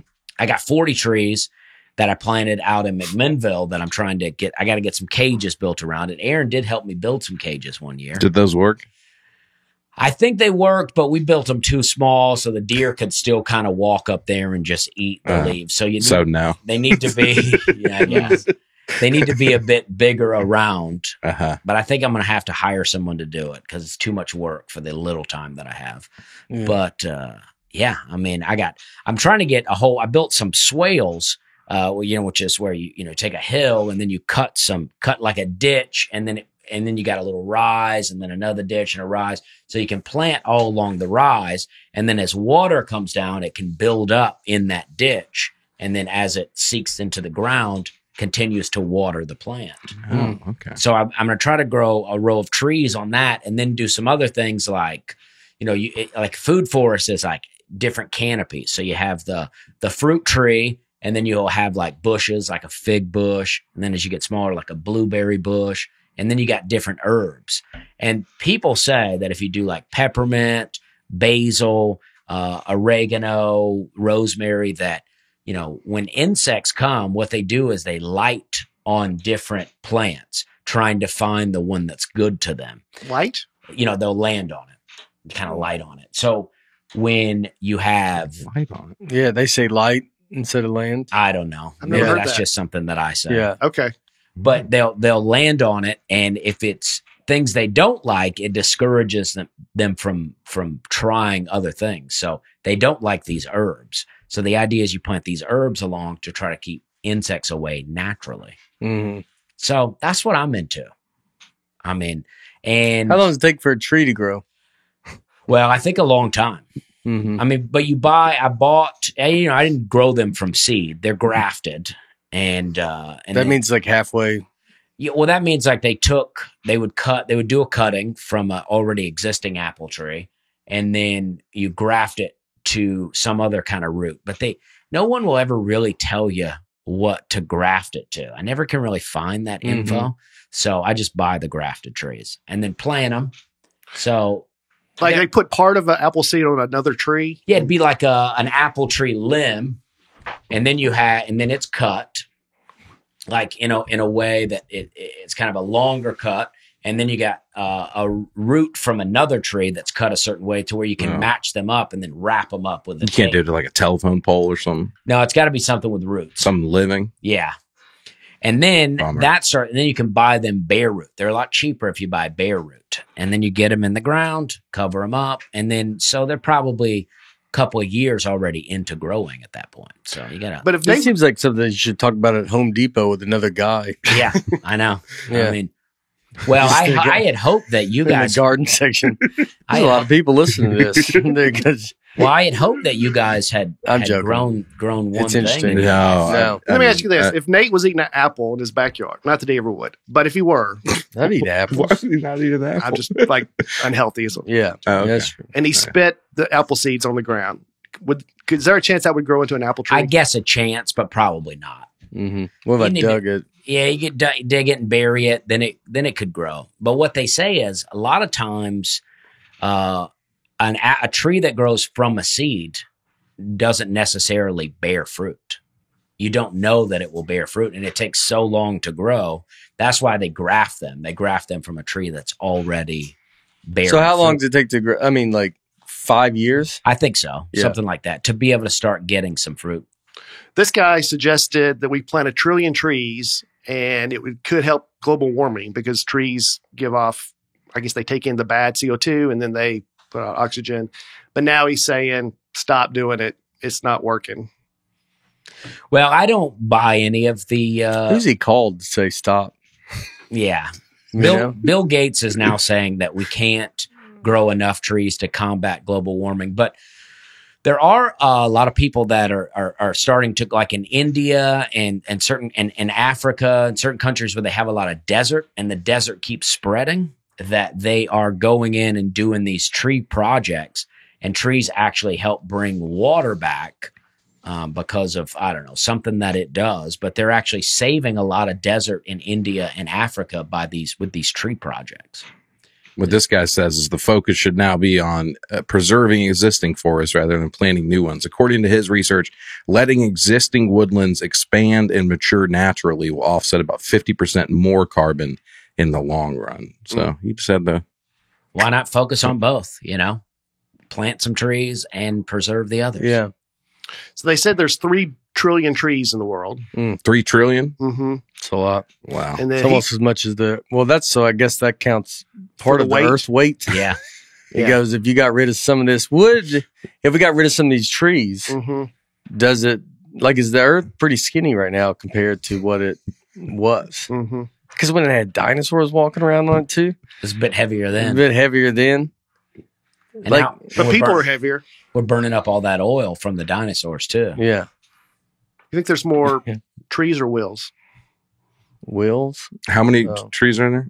3 trillion. 3 trillion? Wheels. It's wheels. Okay. I think it's closer than people think. Though I think 1 trillion is so much that I think there's more it's trees. like unimaginable. Yeah, I can't even visualize what 1 trillion is. Also, no way really to count them. Mm-mm. Well, you can use sample sizes, right?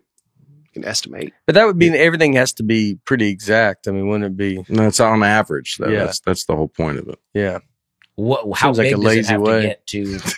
It's the only way to do it. I feel like it's lazy. I think the person counting is, I think I wouldn't be surprised if a bigger man is the one who came up with that. And they were walking around counting trees. Because they're more lazy? Yeah. I'm saying he's tired. He finds a little shortcut and they go, well, let's just go count these trees. And he goes, but I bet if we did a small sample size. They were small sample size.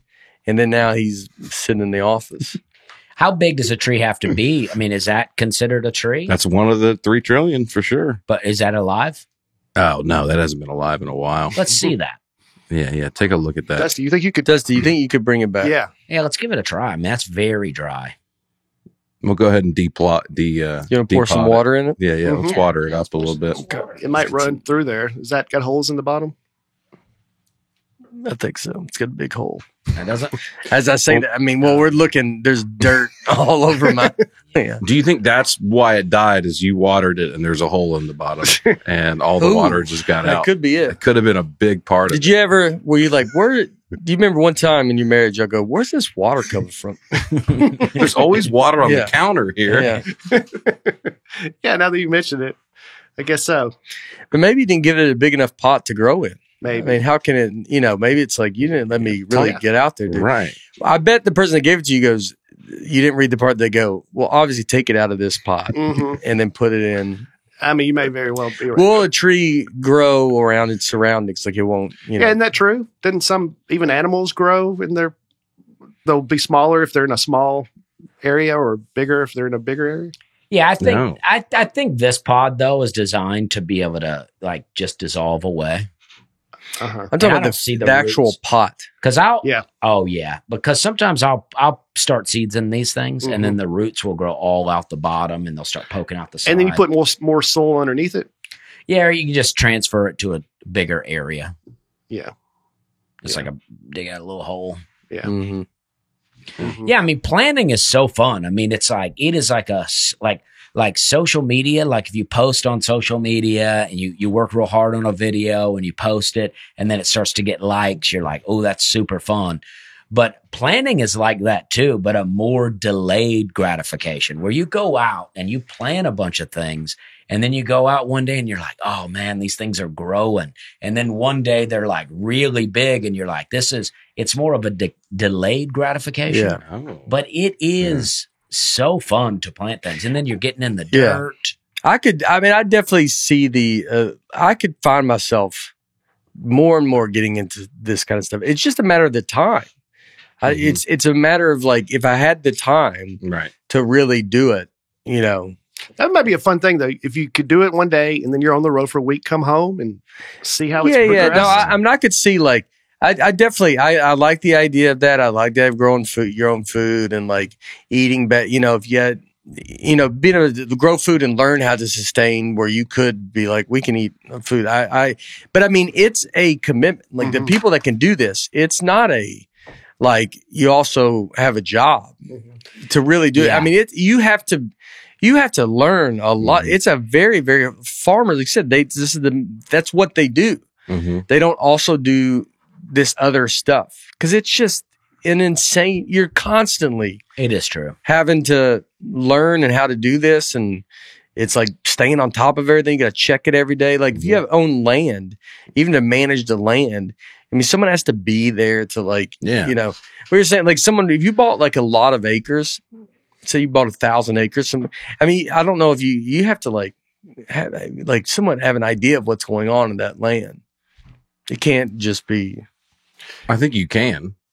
You can just let it. Yeah, you can, but I don't think you want to do anything with it. Yeah, it's got to be active. Yeah, I mean, a lot of that would just be woods and forest, but all the open land, you got to cut it and just get out of hand. And it doesn't get, the sun doesn't rise till 10 a.m.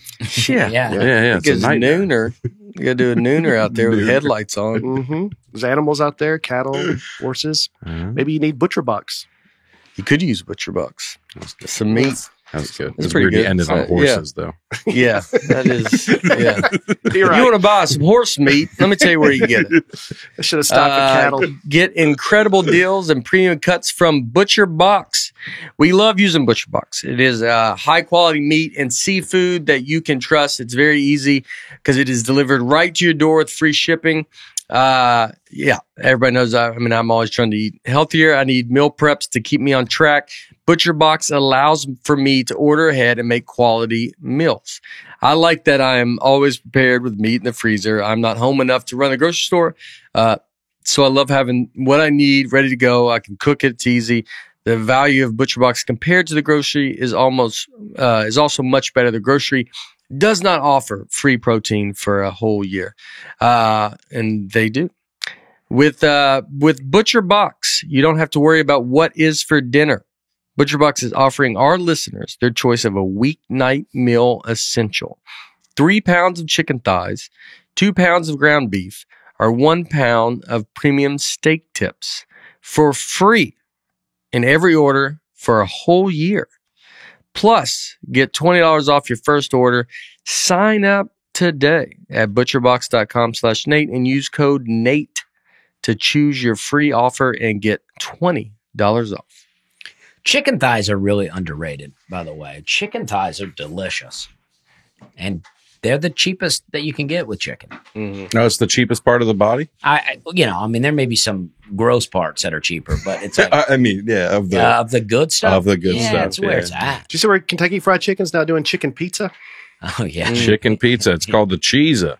Oh, really? Or the Chizza. I bet that's great. Yeah, Cheesa sounds way I bet better. it's great. I'm sure it's delicious, dude. 2 100% white meat, extra crispy fried chicken fillets as the base, zesty marinara sauce, gooey mozzarella cheese, and crispy pepperoni.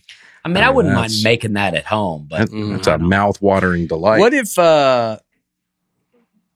I don't think you go make that. No one's making that at home. If you're going to eat that, let me just go to KFC. Yeah, if you're making that at home, you're probably crying during the eclipse. Well, Dusty grows his own food though. If you have to, yeah, but if you are, so you're trying to you'd have breakfast, lunch, and dinner just out of your backyard. Well, but like Ideally, you're talking about, that's the goal.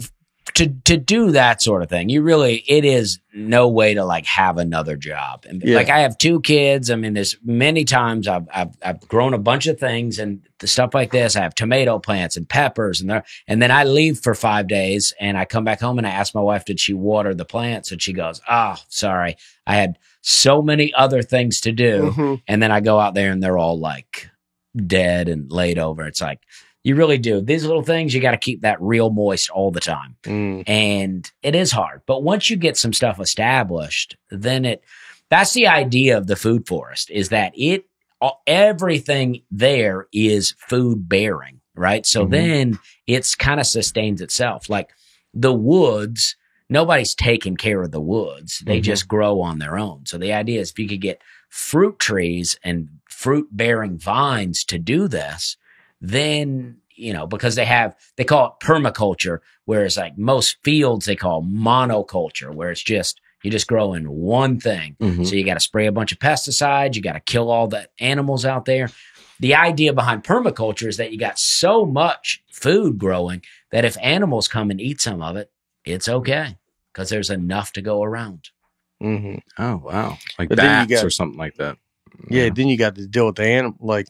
When you go out there, you tell the deers to get away, and you got to be or maybe I bet word gets around quick. Or maybe you're living in harmony out there with the deer. You go out there, the sun's shining on your shoulder, a bird lands on you, you're singing a song. Who knows? There's a lot of deer, dude. I bet they would eat. I bet they could eat a forest in a heartbeat. But I think if you live in an area like McMinnville, I bet there's a lot of hunters, and I bet they find out.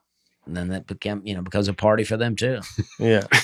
Everybody wins. All living in harmony. Yeah. Oh, yeah. Well, someone's not living in harmony. The deer. Yeah, just gunning them down. It won't be me, but I'm I'll come in and I'll go, I'm sorry that was going on. Yeah. I'm sorry that was happening, guys. You go, what happened? Yeah. That's what you say when the deer comes up. What happened? And then I'll go, well, how much food were you eating out here? Oh, you were eating all of it? Well, that's going to happen. He goes, let me tell you. Because y'all having too many kids. Yeah, don't tell all your friends about this. Do you keep up? I met a deer from Pennsylvania. I go, how did he hear about this? Exactly. Yeah. Exactly. Do you keep up with the weather more when you grow stuff, like rain and stuff? No, not really. I guess you probably could. If I got some potted plants and it looks like it's going to really rain, I'll bring them in. But no, it's just good when it rains. You're now I don't have to worry about watering this. Yeah. Mm-hmm. Yeah. I looked up if all the plants went away, died off, how long we would live. Longer than I thought, actually. They said 13 years. We would, the human species? Yeah. Okay. 13 years. Wow. There's 2 reasons we would eventually die off. One, plants give off oxygen, photosynthesis, all that stuff, which I don't really understand, but using the goodness of the sun. We need it to survive. But what would kill us before that is all of the animals that eat plants would die off, and then we wouldn't have them to eat. Wow. And then we would do cannibalism. I guess. Yeah, but it wouldn't be instant, but it would be eventually. But all the It'd plants. It'd be a pretty wild 13 years. Yeah, it'd be interesting. You get crazy. Even the plants in the water would be gone too, huh? So all the fish would die. Right. And that they die probably make our water toxic. Would we still do this podcast? Probably the first couple years of it. Yeah. We'd all get thinner. Yeah. Would we get thinner though? Or we'd be eating reserves of some chocolate somewhere, There'd probably some big Nate's bunker. Little Debbie warehouse somewhere. Yeah. Yeah. There's like a big Hershey. Oh, that sounds great. Yeah. That'd be the first couple. Yeah. There's a years big Hershey awesome. bar that the government's not telling us about, that we all go down and they scrape off some chocolate, and it's like a bread line, but a chocolate line. Yeah. But then you could just eat unhealthy because you're like, we're going to die in 13 years anyway. Right. See, that's how I'm living my life now. He's also going to die in 13 years. Yeah. No, but there's a Dollar General by my house. I think about it. If I got holed up in there during the apocalypse, I'd be all right for a while. Yeah. There's a lot of good stuff in there. Dollar General? Yeah, it's just right next to my house. So I go in there all the time.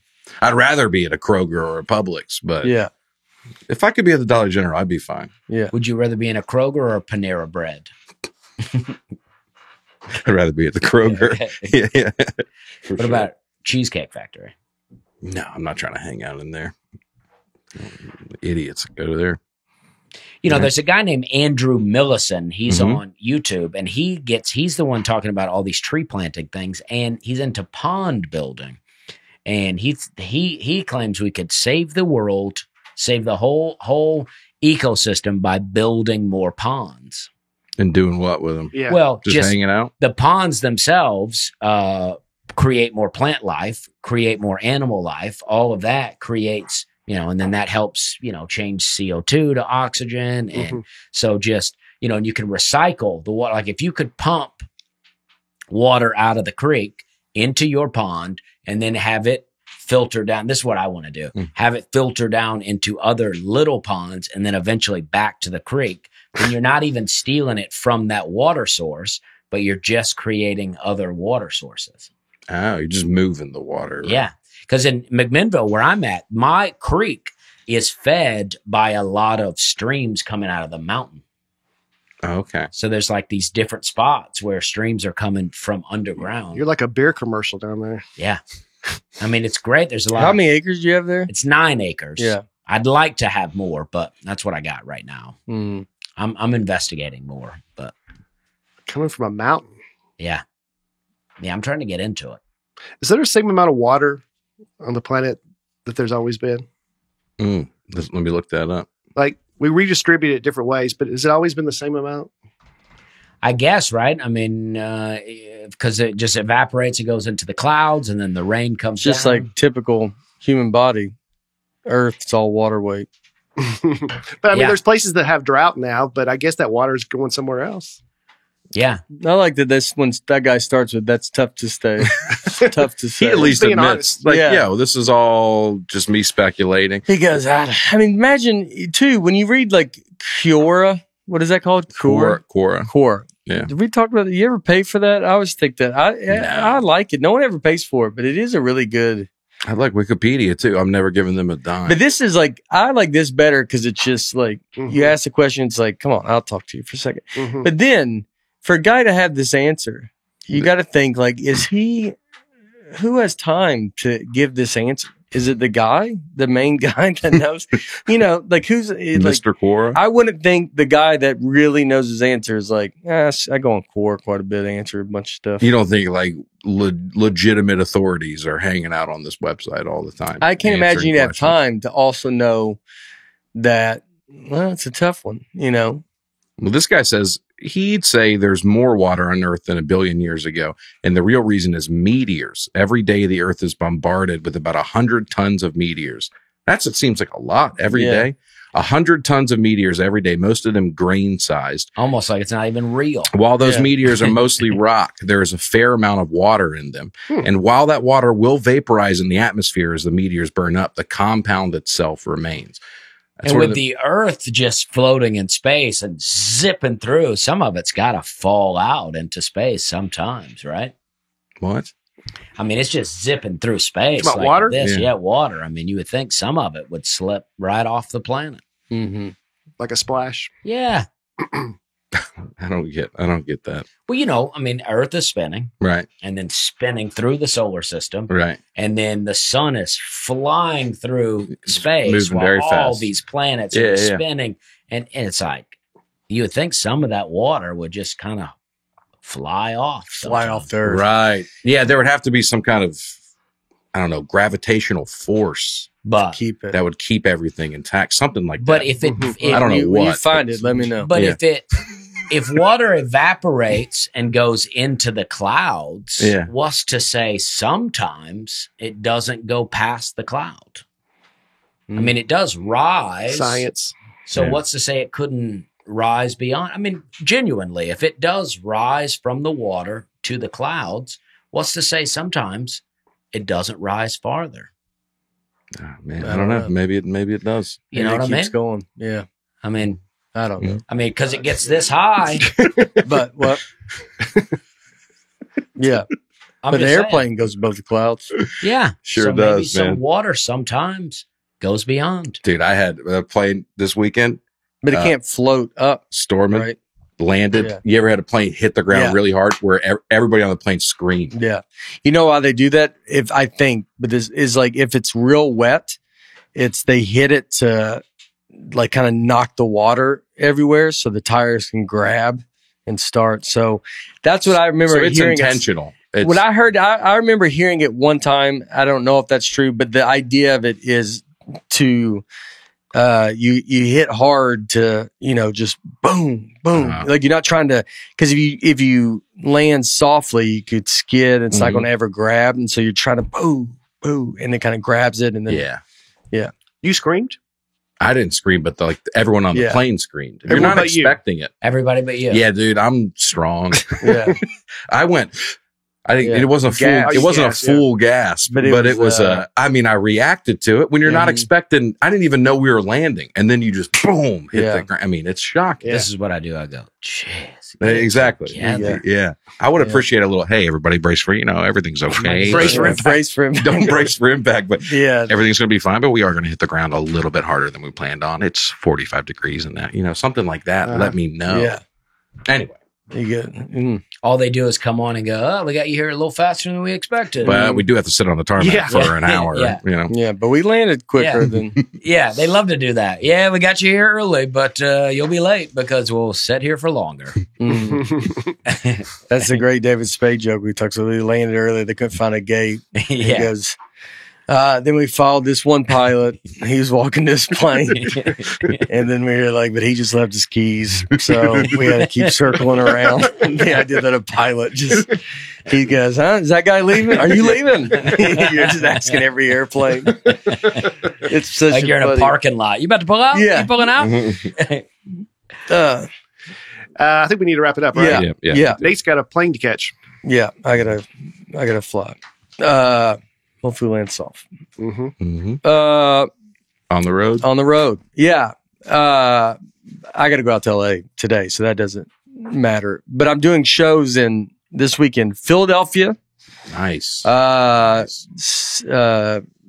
with the Wawa Arena, what's it called? Something. Wells Fargo. There you go.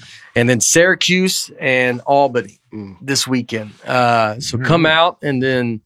Yeah, it'll be fun. I think after that, then we have spring break, and then it's like Boston Garden and Phoenix. The show is the second show's adding up, doing really good. So let's keep keep pumping out for that special taping. It's going to be great. It's going to be fun. Yeah.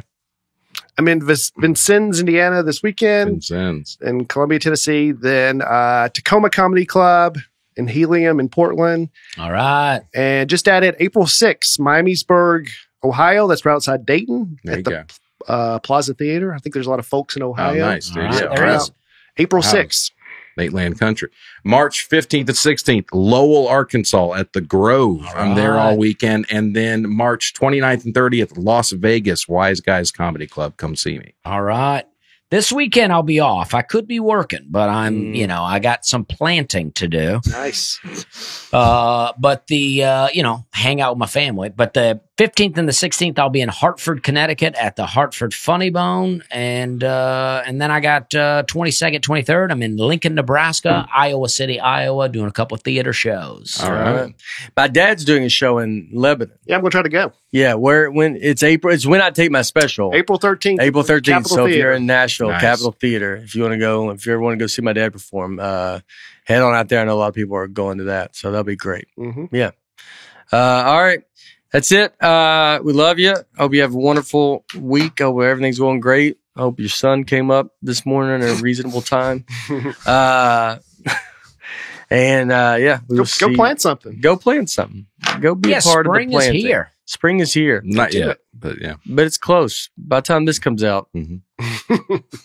it comes out regular. But, but plant something. Mm-hmm. All right. We love you. Bye.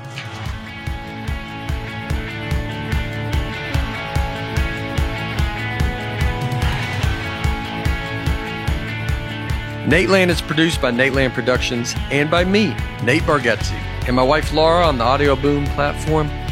Recording and editing for the show is done by Genovations Media. Thanks for tuning in. Be sure to catch us next week on the Nateland Podcast.